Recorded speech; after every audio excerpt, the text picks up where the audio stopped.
DND number 8, June Flower in Jesus' Name, Chapter 11. Cam, what are you doing up? Jeffy asked, her brow furrowed. The concussion is mild. The knife wound has been cleaned and bandaged again. Shots are up to date. Antibiotics have been dosed. I'm good to go. You should rest. Right. She glared at him.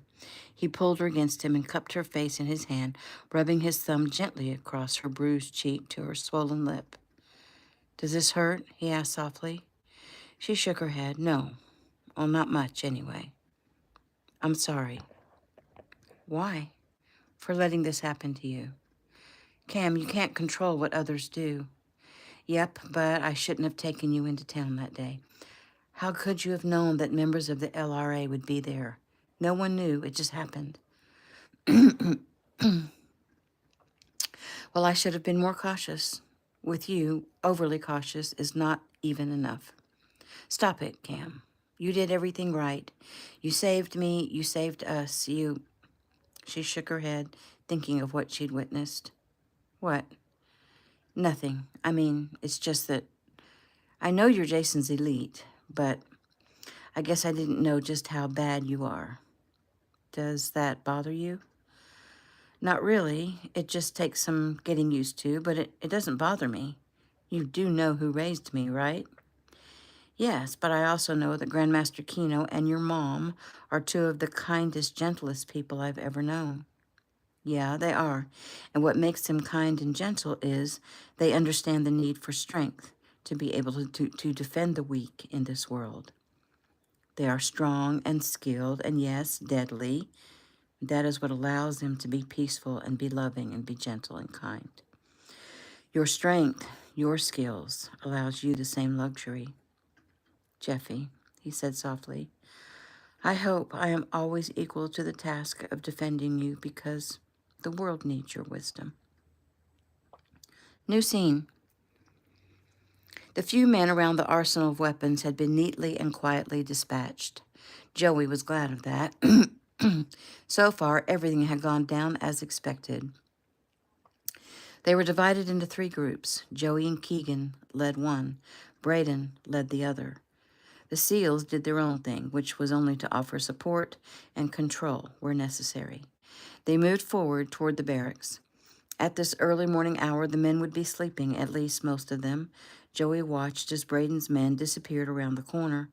Braden turned and signaled, and Joey, Keegan, and their men moved toward the opposite side. It's a go, Braden's voice sounded softly in Joey's earpiece. Joey's eyes met Keegan's.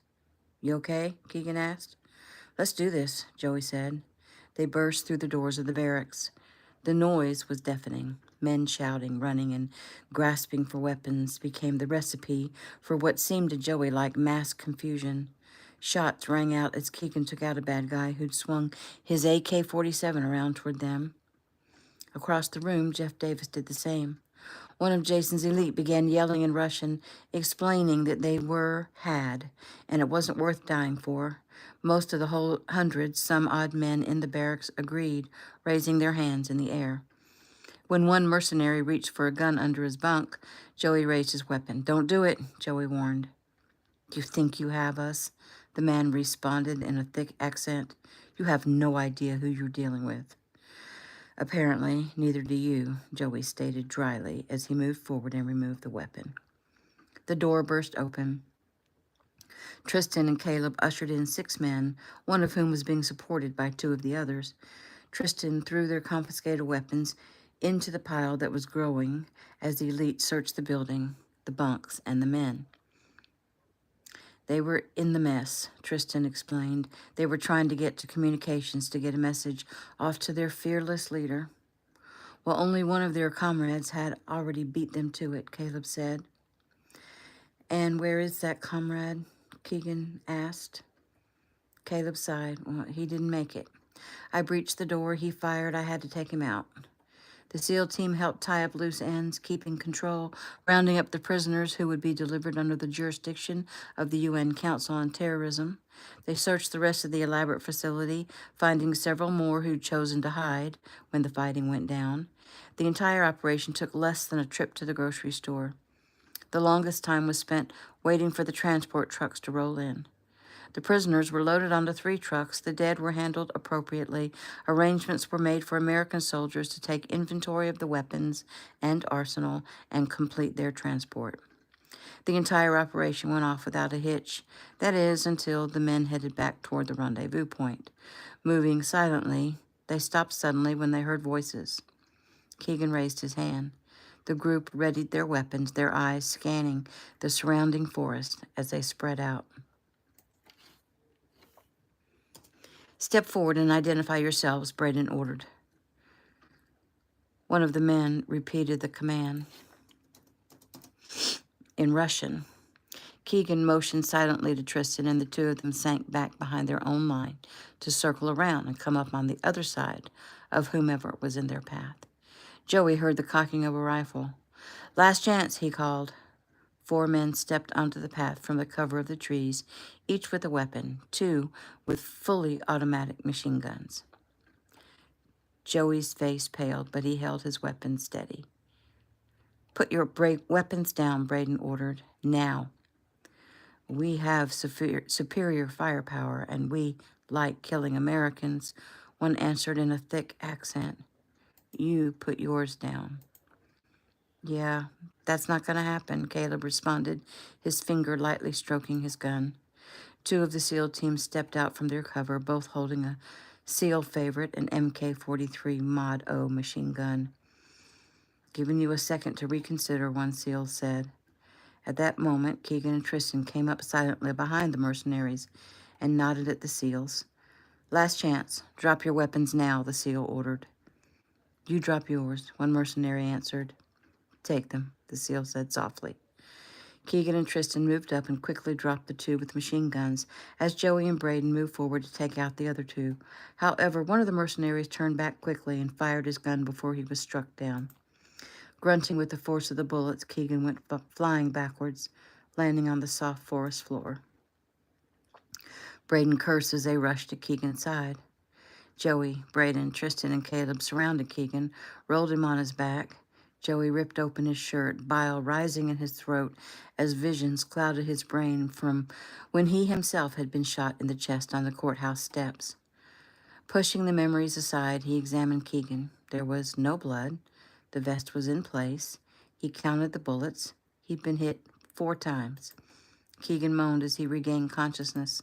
There were smiles and great relief as they realized he was going to be okay. "Stop complaining, you big baby," Braden said. "Get your butt up," Tristan ordered. They pulled Keegan to his feet. New scene. Ricky admired his wife from a distance. Bree was his light. She owned his heart and soul. When he'd met her, she'd been an 18-year-old virgin and a wannabe actress who was feisty, ballsy, confident, and talented. Ricky, being a martial arts superhero, had already made a dozen or so movies by the time he'd met her and had been happy to introduce her around. He'd fallen quickly and easily for Bree. Her mother had been dating his father, and when Ricky met Bree, well, she knocked his socks off. She'd been nothing like her mother, who was sweet, innocent, and even a little naive. No, Brianna Adams was a fireball.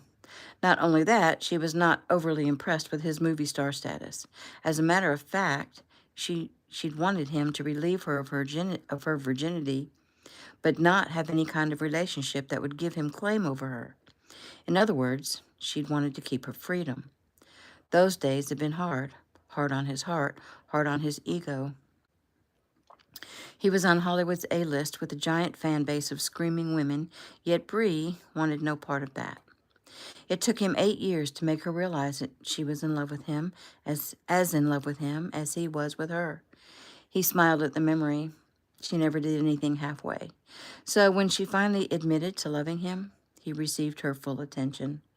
He was a very lucky man. Now, here they were, 27 years and 2 children later, all dressed up in one of Golden Hotel's ballrooms at a gala given for the elite of the entertainment industry, an event hosted by the same man who was trying to facilitate the extermination of their sister. In a few short moments, Ricky would wend his way up to the penthouse suite.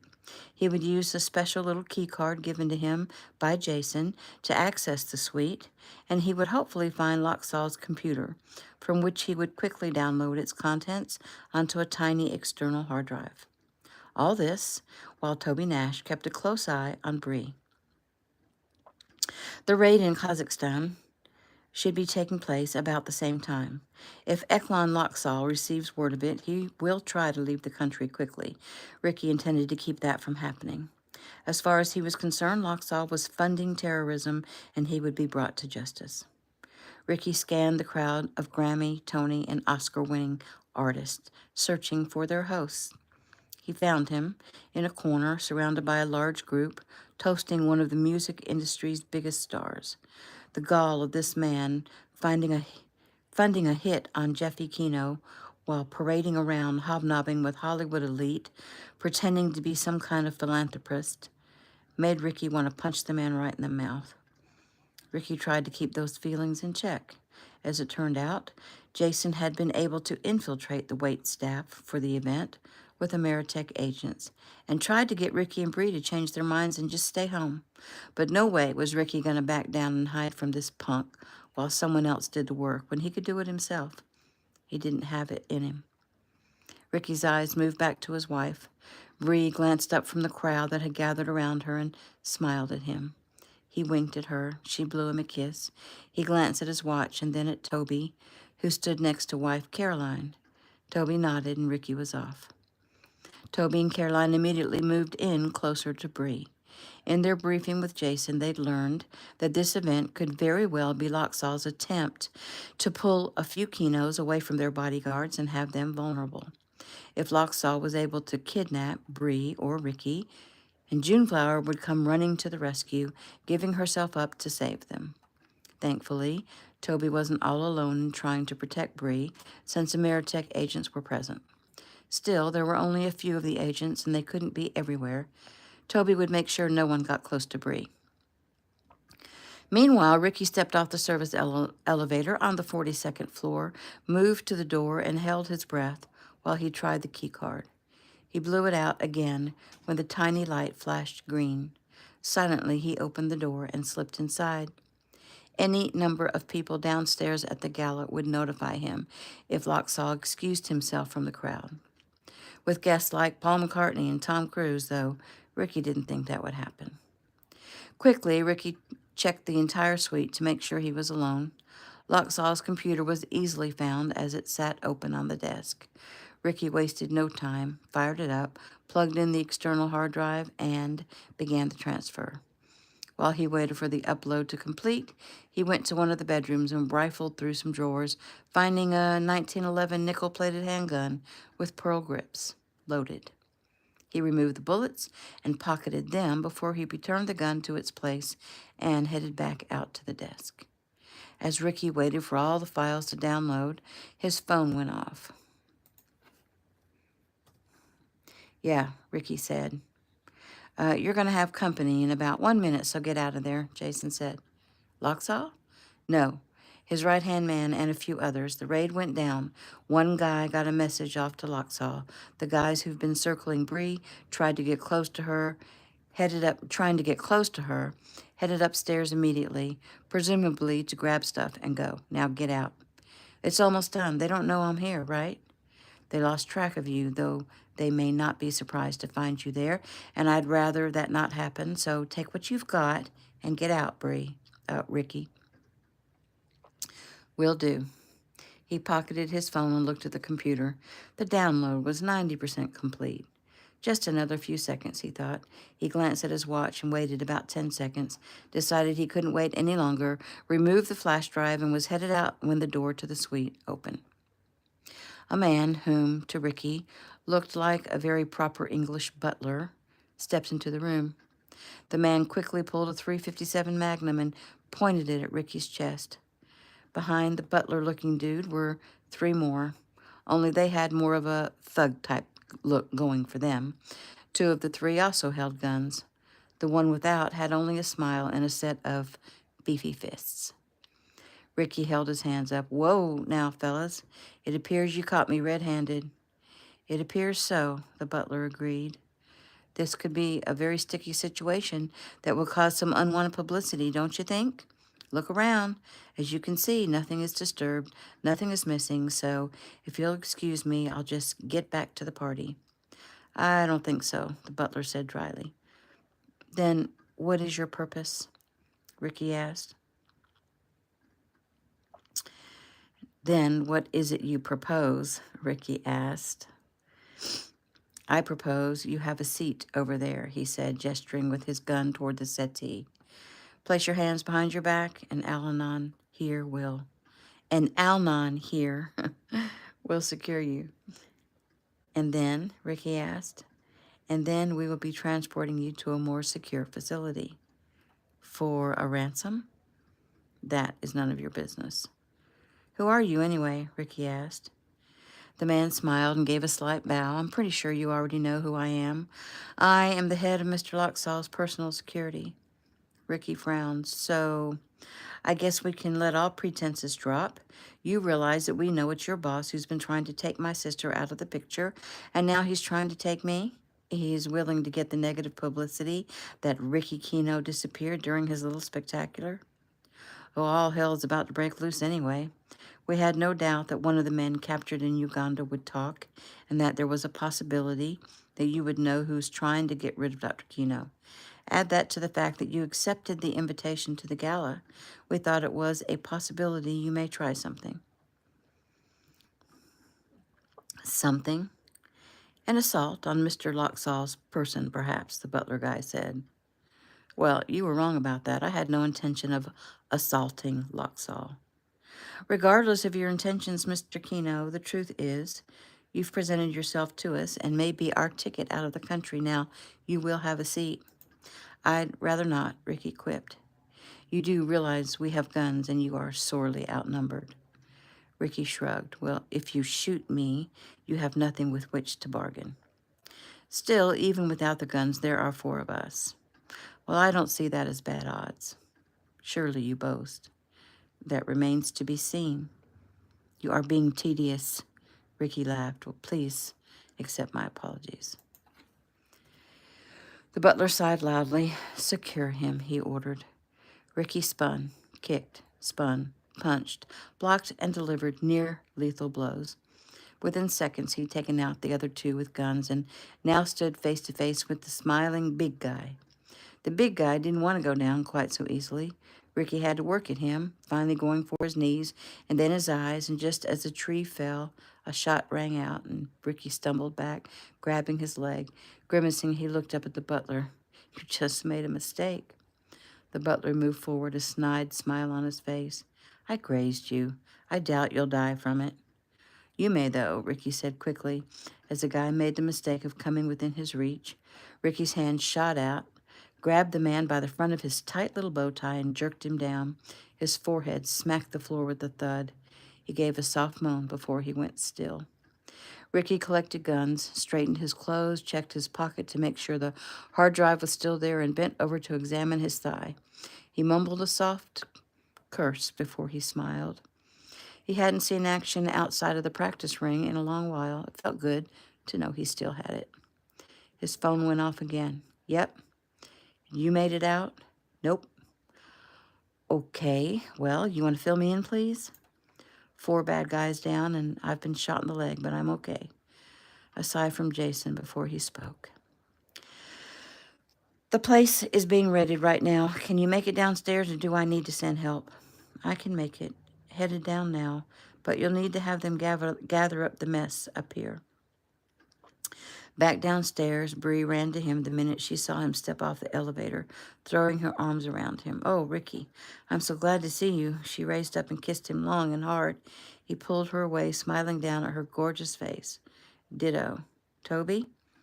Right here, Toby said from behind him. Loxall got the message a few minutes ago that his mercenaries had been taken out of the picture. Agent Rucker was serving champagne to him when the call came in. Rucker notified Jason, and several agents are in the garage detaining Loxall. Did you get the information off Loxall's computer? Yeah, Ricky said breathlessly. I got it. We should have enough evidence to bring this guy all the way down. So I talked to Jason. He has things under control. You guys ready to get out of here? I'm pretty sure FBI will be filling the place any time now. Toby noticed Ricky's pale face and the perspiration on his lip. You okay, Rick? Ricky winced. Actually, I'm not feeling so great. I ran into a little bit of trouble upstairs. Ricky reached down and gripped the front of his thigh. Toby, Caroline, and Bree looked down and saw the bleeding hole in Ricky's leg at the same time. Oh, Ricky, you're hurt, Bree cried. You've been shot, Caroline said, stating the obvious. It's not so bad, Ricky said, but let's get out of here. Toby braced Ricky up while Bree supported his other side and Caroline ran to open doors. Tell me the other guys are worse than this, Toby said. Well, I didn't shoot them, but they weren't moving when I left the room, Ricky mumbled. New scene. Jeffy lay wearily on the floor of the small hut, her head resting on Cameron's thigh. Cam's hand moved slowly up and down her back, comforting and soothing. Agent John Sweet looked out the tiny window, watching and listening for the plane that carried their escort. They had arrived at the rendezvous point 6 hours earlier, and now it was simply a matter of patience. John felt restless and on edge. He moved away from the window and paced the floor. Why don't you sit down here and tell me how your parents are doing, Cam said softly, trying to distract him. John blew out a breath and collapsed on the floor, leaning his back against the wall. They're fine. Dad just bought a boat, and apparently they've become quite the sailors. Dad says Mom talks more about going out than he does. He says she's found another love. Cam chuckled. And your sister? She's getting married next month. Really? Yeah, don't sound so surprised. She did eventually get over her infatuation with you. Well, that doesn't surprise me at all, Cam said, glancing quickly down at Jeffy to see if she was awake. So, who's she marrying? Some guy she met at school. I've only seen him twice. He seems okay, a little standoffish. I thought you told me Australians were never snobby. John smiled. Did I say that? I must have been drunk. Oh, as a matter of fact, you were, Cam laughed. John blew out a breath and stood back up when he thought he heard an engine. I can't stay relaxed like you two, he complained. This waiting is making me crazy. What's the alternative? Cam asked. Apparently there is none. I have no choice but to wait. Exactly. So just live in the moment. This moment, right now. That's all there is. Yeah. Got it, oh wise one. Cam smiled. He didn't say that he too hoped the plane would arrive soon. The sun would be going down and he didn't want to have to light the field. At that moment, his eyebrows raised as he heard a low, humming sound. I think they're here. John perked up, looked out the window, but saw nothing. He opened the door. I hear them. Thank God. Jeffy lifted her head. They're here? I think so. She stood and ran out the door behind John, clasping her hands together in front of her chest. Cam stood at the door looking out over the horizon. His eyes moved to Jeffy. Things were about to change. She had had nothing but him to depend on over the past difficult days. Now, though, she would have her family. He was happy to step aside because he knew she craved seeing and being with her family. They were all so very close, and Cam just hoped he and Jeffy wouldn't lose the close bond that they'd developed. The plane came into view, and Jeffy jumped up and down in excitement. It made him smile. This genius woman who was about to change the entire world was so very childlike. Her brother Joey would be on this plane. Jeffy hadn't seen him for well over a year. It should be fun to watch her joy. They watched as the plane touched down, slowed, and finally rolled to a stop a few hundred feet from where they stood.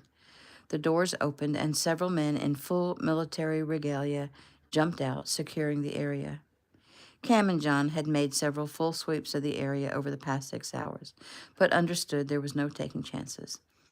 Jeffy took off at a run.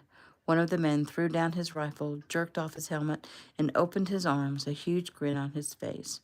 Joey! Jeffy cried. She never slowed down. She hit him full speed, knocking them both back. He wrapped his arms around her while she buried her face against his shoulder. Joey, oh Joey, she cried over and over. Finally, she raised her head. He took her face in his hands and kissed both her cheeks. Smiling merrily, he looked her over. "Hey, kiddo," he said softly. "You okay?" "Oh, yes, I'm wonderful. I'm just so happy to see you. I've missed you so much. I miss everyone so much." He pulled her against him and hugged her hard. "We've missed you too, baby girl. It's like there's been no sunshine without you there. Life has been gray." "Oh, now I don't believe that. I believe there's sunshine in your life by the names of Breeze and Sophia and Kelston." Joey grinned at her. "Of course, you're right. Still, I can speak for everyone. We are not whole without you." She hugged his neck again, squeezing as hard as she could. Joey finally set her back, making an effort not to comment on her bruised face. Reaching past her, he extended his hand. "Cam, good to see you, man." Smiling, Cam nodded. "It's really good to see you, too." Joey frowned. "You look a little pale." "I'm fine, just a little worse for wear." Joey nodded and turned to offer his hand to John. "Sweet, good to see you. Thanks for taking such good care of these two." Sweet shrugged. "Well, somebody had to do it." Cam rolled his eyes. The three men jumped when Jeffy screamed and ran past Joey. "Jeff! Oh, Jeff!" She jumped into Jeff Davis's arms, hugging him and kissing his cheeks over and over. He laughed and hugged her back before he set her down. "Good to see you, Jeffy," he said, his eyes smiling in love and adoration. She jumped up and down and hugged him hard. She'd had a crush on this man back when she'd been 7 years old, and he'd been just 22. The blonde-haired, green-eyed Adonis had been a bodyguard for her sister, Bree. He, his wife Mickey, and their boys were now like family to the Kenos, and Mickey's sister, Marissa, was one of Jeffy's two best friends. Jeffy looked past Jeff and screamed again. "Keegan," she cried. Everyone watched as she gave him the same treatment as Joey and Jeff. Cam smiled. Jeffy had so much love to give. She spread it around liberally. "I can't believe you came out here just for me," she exclaimed. "Oh, I'd say you're pretty important," Keegan answered. Jeffy kissed his cheek. "Thank you." "You're welcome. What do you say we get refueled and get you home?" "I can't tell you how much I want to go home, especially to see Mom and Dad. I miss them so much it hurts." Keegan watched as Jeffy spun and ran back to Joey and hugged him again. "We have to refuel," Joey said. "Let's get you on the plane." Jeffy started toward the plane but stopped and turned, reaching her hand out to Cam. "Are you coming?" Cam took her hand. "I'm right here," he said. Joey watched with interest. 20 minutes later, they were in the air and headed for Kigali International Airport in Rwanda. From there, one of Ameritech's jets would take them home. 2 hours later, they'd boarded the jet and had been fed and were on the way home, and Joey walked back to where Jeffy and Cam sat side by side talking quietly. He smiled at Jeffy and held up a phone. She looked up, her eyes questioning. "What?" "Oh, there's someone who wants to speak to you." Jeffy took the phone. "Hello?" There was a large sniffle before she heard the voice. "Oh, Jeffy," Shelley explained. "Oh, my baby girl, I'm so happy to hear your voice." "Mom," Jeffy said, her voice breaking. "Oh, Mom." She couldn't say anything else as the tears streamed down her face and her body shook with all-consuming sobs. Joey started to reach for her, to comfort her, but stopped himself when Cam scooped her up and pulled her into his lap, cradling her softly against his body. Smiling, Joey backed off and took Jeffy's vacated seat, resting his hand on her back to add his strength to Cam's. Jeffy finally recovered enough to talk. "Mom, are you still there?" "Yes, baby, I'm here." "Sorry, I got a little choked up." Shelley laughed. "It's okay. So did I. I miss you so much, Mom." "I miss you too, baby. But it won't be too much longer now. Joey says in 24 hours, you'll be home." I'm trying to put 24 hours into perspective compared to the 16 months I've been gone. But now, just one day seems forever away. I know. It does for me, too. But you know what your father would say? Jeffy laughed. He'd say to stay in the present moment. "Where is Dad? Is he there?" "I'm right here, baby girl," Eric said. Jeffy felt the warmth of his deep, softly spoken voice wash over her, and the tears came again. "Daddy, She broke off. Cam held her tighter as her body and spirit went through the same cleansing process as before. Does it seem you're far away from me, Jeffy? Eric asked when she'd quieted. Because you're not. You're right here, not an inch from me. The energy that is you is right here, blending with mine. Quiet your mind, sweetheart, and feel. Don't you feel it? Your energy is part of mine, and mine is part of you, and I'm right here, right there in that plane with you. Don't you feel me? I feel you. She closed her eyes and breathed deeply. I do feel you, Daddy. It's almost like I can smell you. There, you see? When you can truly see who and what we are, you can experience life in a whole new way. You don't have to know anything special. You just have to let go. Let go of this missing stuff. How can I miss you when you're right here? Well, that doesn't keep me from having the desire to have you hold me. Well, desires are good. I have that same desire, but no more misery over not having what we want. That's where the resistance messes us up and causes us pain. No more resistance. Let go. No more pain. Oh, Daddy, I love you so much. You too, Mom. I have so much to tell you and so much to share with you. I've read your book, Shelley said, the one you're about to publish. My goodness, Jeffy, you are brilliant. It's all so easy. Yes, and they try to make it hard, and because of that, I've taken a long time to compose detailed, scientific, complicated as possible manuals to teach the world. Still, as they put them into use, the light will come on, and they too will realize just how easy it is. Things will take a while to change, Eric said, but disease will come to an end, and we'll still need doctors for accidents and injuries and for those who refuse to amend their ways, but eventually the course of life will change. Exactly.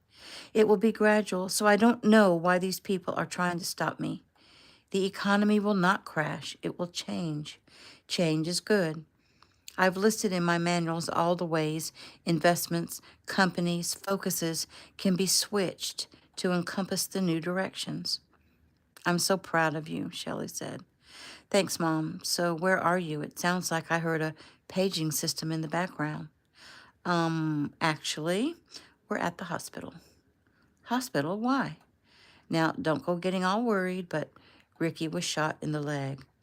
What? Ricky was shot? How? With a gun, I surmised, Joey said. Jeffy glared at him. Shh. Cam chuckled and Joey shrugged. The man who is trying to hurt you, he hosted a party last night. Ricky got caught raiding his hotel suite, and a man shot him. It's not life-threatening. Really, it's barely a scratch. If it was barely a scratch, you wouldn't be at the hospital. Tell me the truth.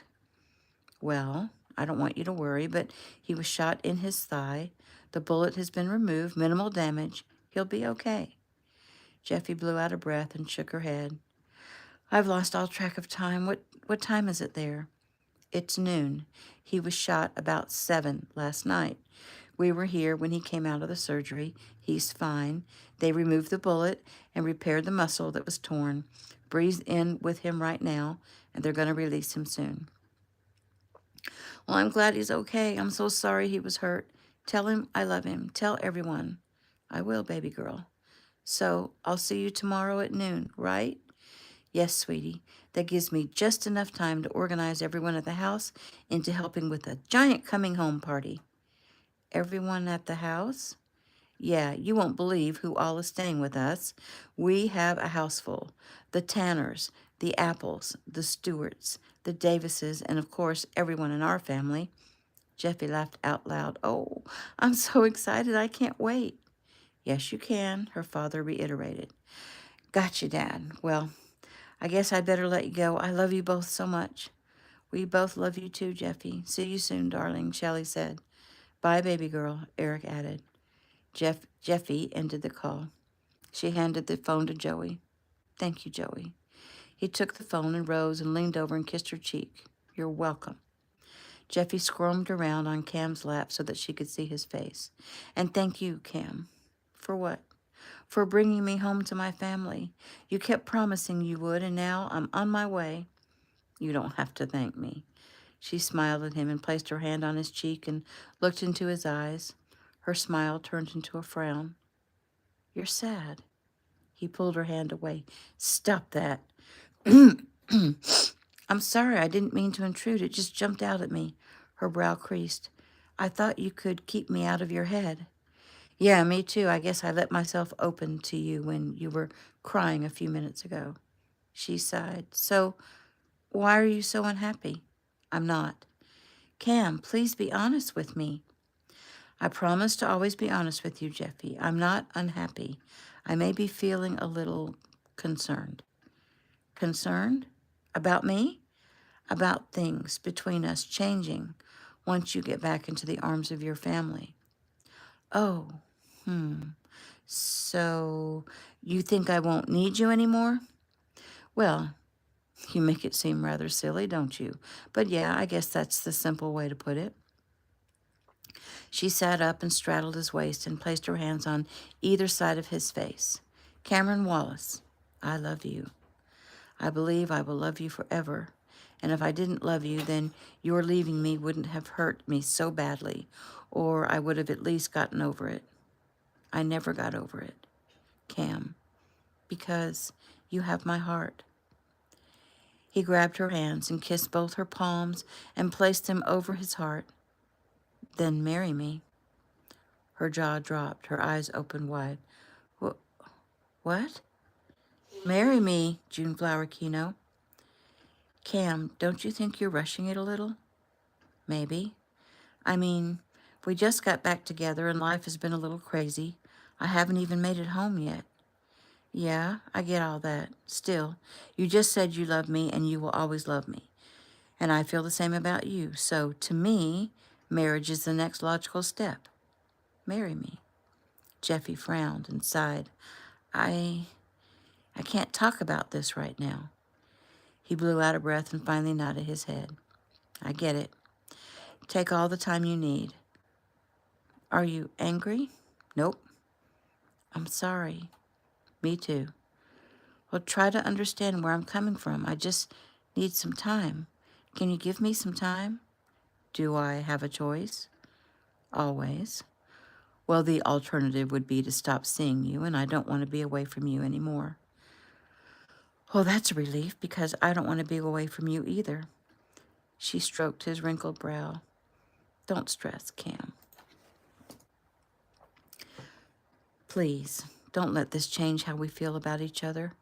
You came back to me and made me so happy. Don't pull back now. I'll be here for you, Jeffy, now and always. She leaned down and brushed her lips over his. He tangled his fist in her braid and deepened the kiss, and someone cleared their throat.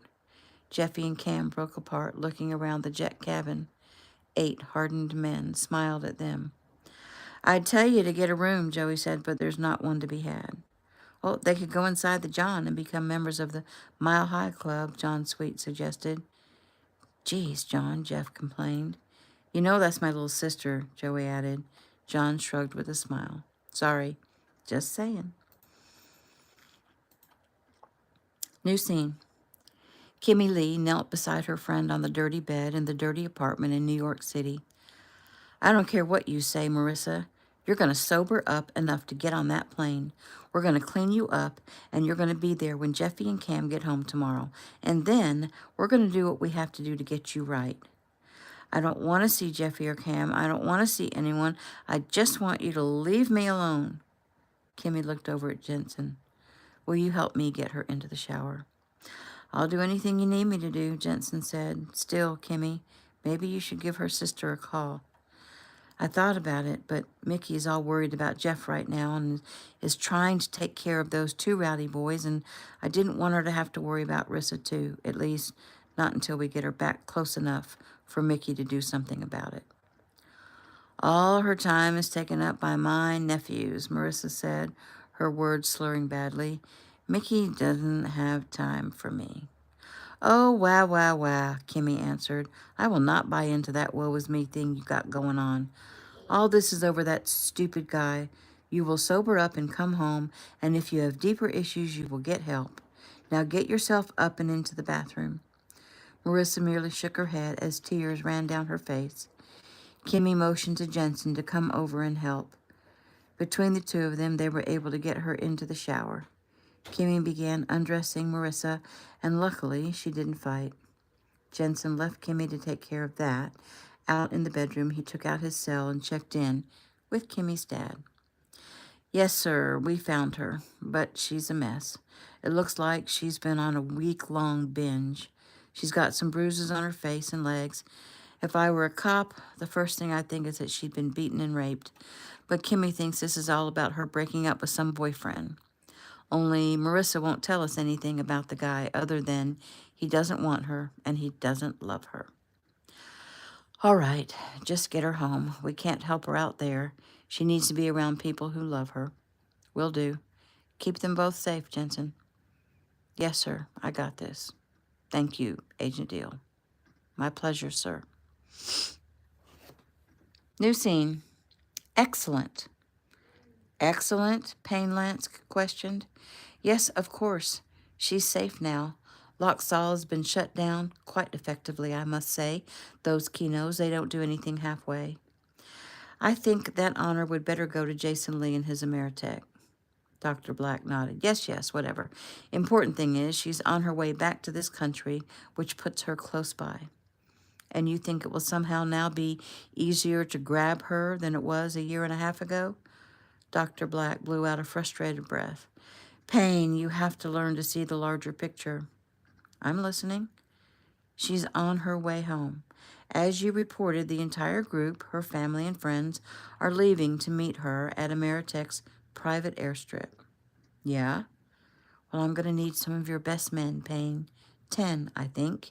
And an all-terrain vehicle and a nondescript van, white, with some company logo. And make ready our little dungeon area downstairs. We're going to need to inflict some pain. He clapped his hands together in excitement. And here we go. You haven't said how we're going to pull this off. Well, sit down, Payne, and listen. New scene. If you think I'm going to stay here just because my leg is a little sore, you're all out of your mind. I have crutches. I'm coming. Besides, they didn't say I couldn't walk on it. They said it would be best if I stayed off of it until the end of the week. That's a big difference. Bree sighed at her husband. Fine. Shelley smiled at the two of them. Ricky, of course you're coming. We wouldn't dream of leaving you behind. You were so brave to get all that incriminating information from that computer, and Jason says it may have been erased if you hadn't retrieved it when you did. Ricky grinned at his wife. See there, your mom understands. Of course I do. Bree understands too, Shelley added, always the diplomat. She's just worried about you. Surely you understand that, Ricky. Just think if she were the one hurt. You'd want to keep her all tucked in bed to make sure she healed properly. Oh, he'd want to keep her in bed anyway, Mark mumbled as Bella elbowed him in the side. Ow, Ricky chuckled. Shelley kissed Ricky's cheek. Well, we all need to be leaving within the hour to get to the airstrip to meet Jeffy's plane, and I have a gazillion more things to take care of, so you all run along and make sure everyone else is about ready to go. Mom, Bree began, why don't you leave it to the caterers? Because it's also last minute. I just want to make sure we didn't forget anything. Besides, we've arranged for the caterers to arrive about the time we get back. Why so late? Because Eric and Jason don't want anyone here without security being present. And where's our security? Well, I thought they should get to go meet the returning victors like everyone else. I didn't want them to be stuck here when we're not even here for them to protect. Smiling, Bree put her arms around her mother. You never change, do you, Mom? You're always so kind and thoughtful. You know what? I love you. Aw, Shelley said, patting her daughter's cheek. I love you too, sweetheart. Now, let me get to work. She glanced at her watch. I have about 50 minutes. I'll help, Bree offered. Me too, Bella said, looking pointedly at Mark. Me too, Mark added. Wonderful, Shelley said quickly. She pointed at Bree. You find extra tablecloths and make sure they're clean. I loaned a bunch to the charity function last month, and I never checked them out. Bella, if you will empty the dishwasher and then hand wash those serving bowls, it would be a huge help. She grabbed Mark's arm. And you, come with me. I need someone strong. Ricky smiled. His love for his wife and his mother-in-law slash stepmother was so great, sometimes he just had to stand back and enjoy the feeling of his cup running over. What are you smiling at? Eric asked as he entered the kitchen. Life? Eric nodded. Gotcha. They both turned as the doorbell rang, and then the front door opened. Eric went to see who'd come in. Kimmy? Hey, Grandmaster Kino, Kimmy said. Agent Jensen Deal came in behind her and moved forward and shook Eric's hand. Agent Deal, Eric said, nice to see you. Jason moved aside, and Eric saw who stood behind him. Marissa. She moved slowly through the threshold. Hi, Grandmaster Kino. He frowned. Hello. He took her hand. What's wrong, Marissa? She shrugged. I'm not feeling too well. I went to pick her up in New York to bring her home to see Jeffy, Kimmy explained. We just got in, and I thought maybe you could fix her up before we have to go meet Jeffy. I also thought, well, you know who is staying here, and she might want to know what's up. I'm standing right here, Kimmy, so stop talking about me like I'm not here. And who is staying here? Marissa, Mickey said as she made her way down the stairs. Marissa looked up at her sister and turned to glare at Kimmy, then turned back to her sister, feeling suddenly ashamed. Hey, Mick. Mickey came running down the stairs and grabbed the girl and hugged her to her breast. Marissa, I didn't know you were coming. I thought you told me you had an important engagement and couldn't make it back. Marissa hadn't wanted to see her sister. If Kimmy had told her Mickey was at the Kino's house, she wouldn't have come. So, Mickey said, smiling at her sister, what happened? It fell through, Marissa said. Mickey frowned. Marissa, you look terrible. What's happened? Maybe we should take this discussion into my study, Eric said. Marissa, look at me. He tilted her face up. He looked into her eyes and touched her head. You're hungover. It wasn't a question. I'll go make up a concoction in the kitchen and bring it to you. You and Mickey go to my study. I don't want to go to any for me, Marissa, Eric cajoled. Please, allow me to help you. Marissa's eyes filled with tears. Silently, she nodded and turned toward the study. Mickey glanced at Ricky, who'd been standing in the kitchen doorway. Will you make sure my boys are ready to go? Ricky nodded. Got it covered. Mickey turned toward the study, and Kimmy turned back too, but Eric stopped her. You come with me. Frowning, she followed Eric into the kitchen. We don't have a lot of time right now. You want to fill me in quietly on what's going on? Quickly. You want to fill me in quickly on what's going on? Quickly. Okay. She got involved with a guy in New York, found out after the fact that he's married. He said he was leaving his wife. He didn't. 4 days ago, he broke it off with Marissa, but not before he let her know what a cheap, good-for-nothing slut he thought she was. She got mad and threw something at him, and he got mad and roughed her up, and that turned him on, so he had his way with her, and then he left. He had his way with her. You mean he raped her? Yeah, well, you and I may see it that way, but not according to Marissa. Anyway, by the time I got there, she'd been on a 4-day drinking binge. I think she was taking some pills, too.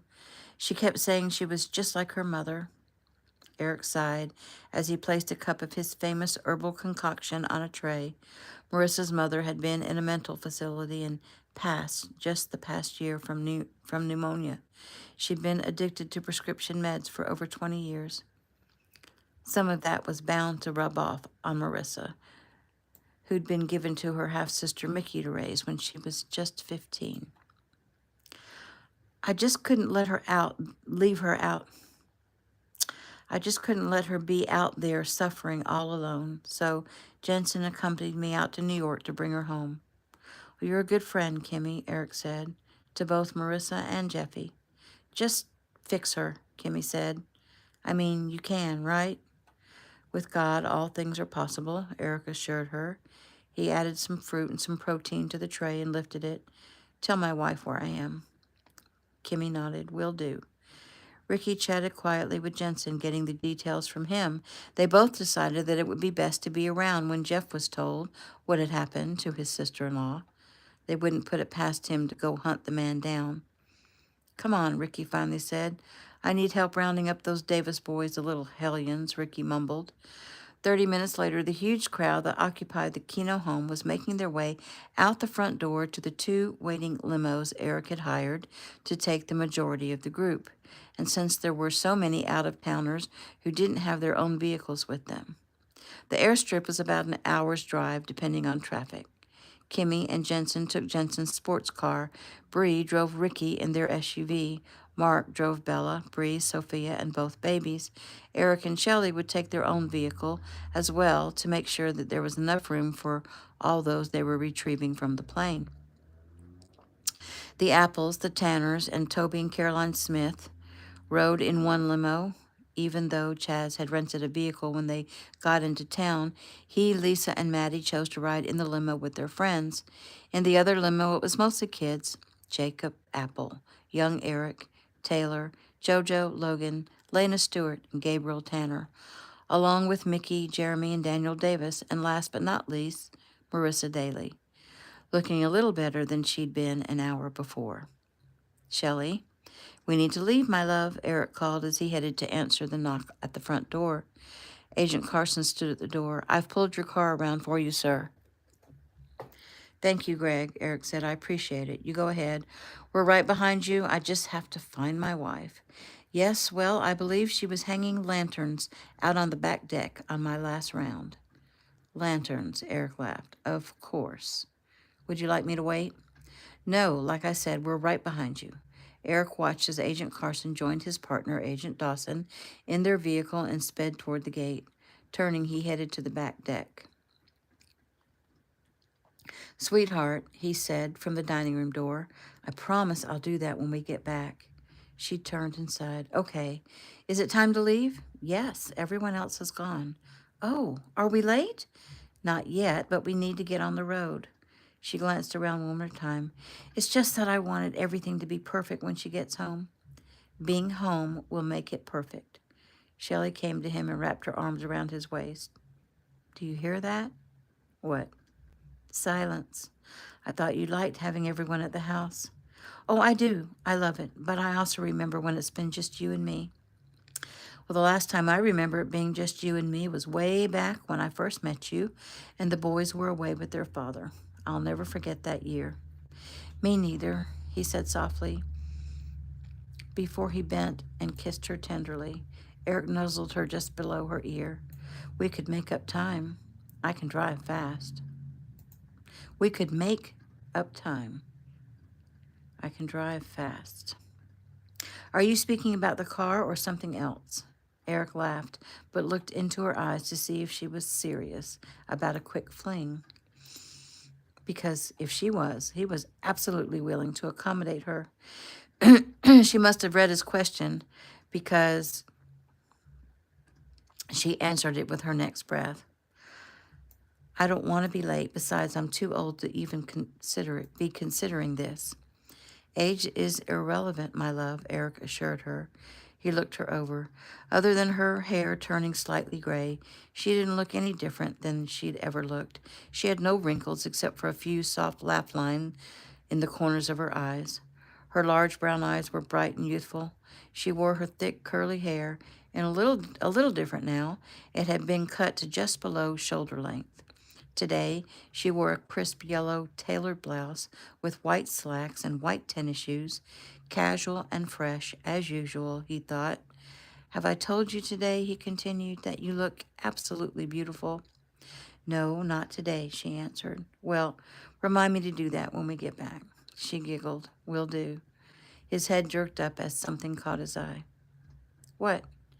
He moved to the dining room door and looked out toward the beach.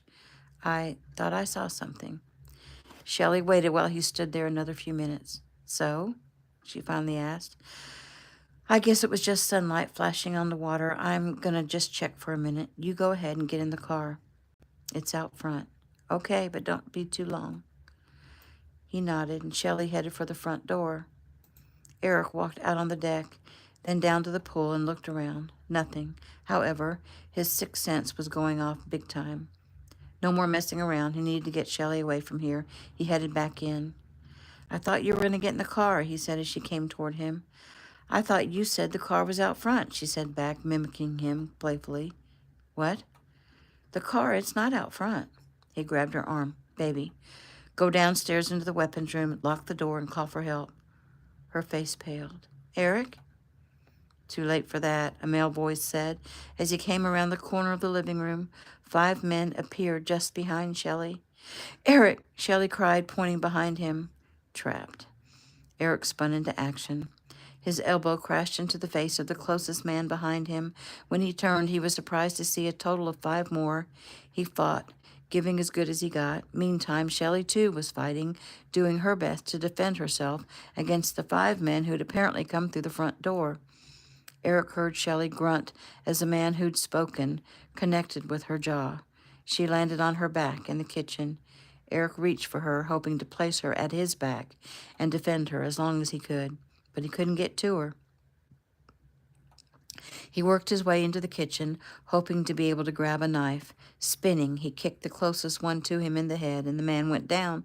Eric lunged for the butcher block knives on the counter and pulled one and spun again.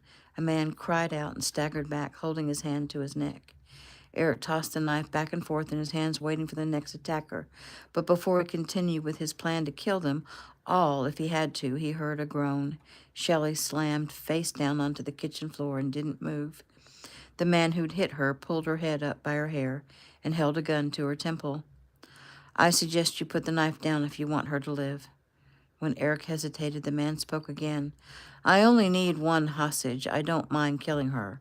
Or you. Makes no difference to me. Breathing hard, Eric slowly bent and set the knife on the floor. Good decision. Someone kicked the back of Eric's leg and he fell to the floor.